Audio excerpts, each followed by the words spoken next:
Cameron's Heart by Henry Lawson. The diggings were just in their glory when Alister Cameron came, with recommendations, he told me, from friends and a parson at hame. He read me his recommendations, he called them a part of his plant. The first one was signed by an elder, the other by Cameron's aunt.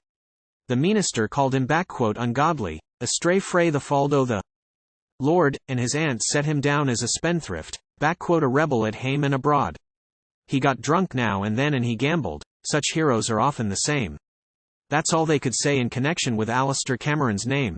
He was straight and he stuck to his country and spoke with respect of his kirk.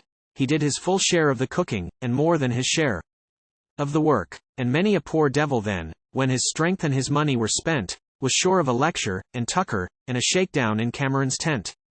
He shunned all the girls in the camp, and they said he was proof to the dart, that nothing but whiskey and gaming had ever a place in his heart. He carried a packet about him, well hid, but I saw it at last, and, well, 'tis a very old story, the story of Cameron's past. A ring and a sprig o' white heather, a letter or two and a curl, a bit of a worn silver chain, and the portrait of Cameron's girl.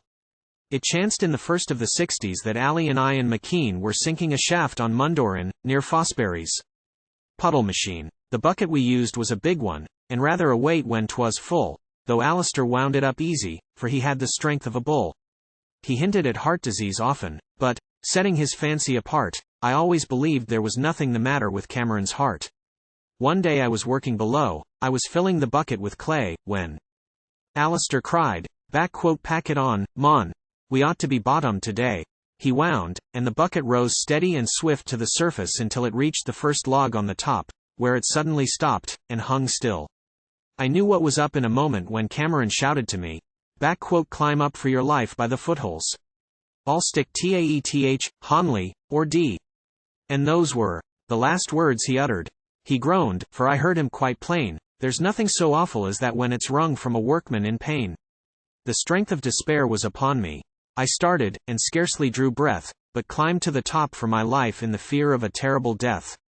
And there, with his waist on the handle, I saw the dead form of my mate, and over the shaft hung the bucket, suspended by Cameron's weight. I wonder did Alister think of the scenes in the distance so dim, when death at the windlass that morning took cruel advantage of him?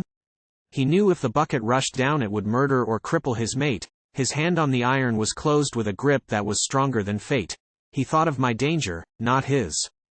When he felt in his bosom the smart, and stuck to the handle in spite of the finger of death on his heart.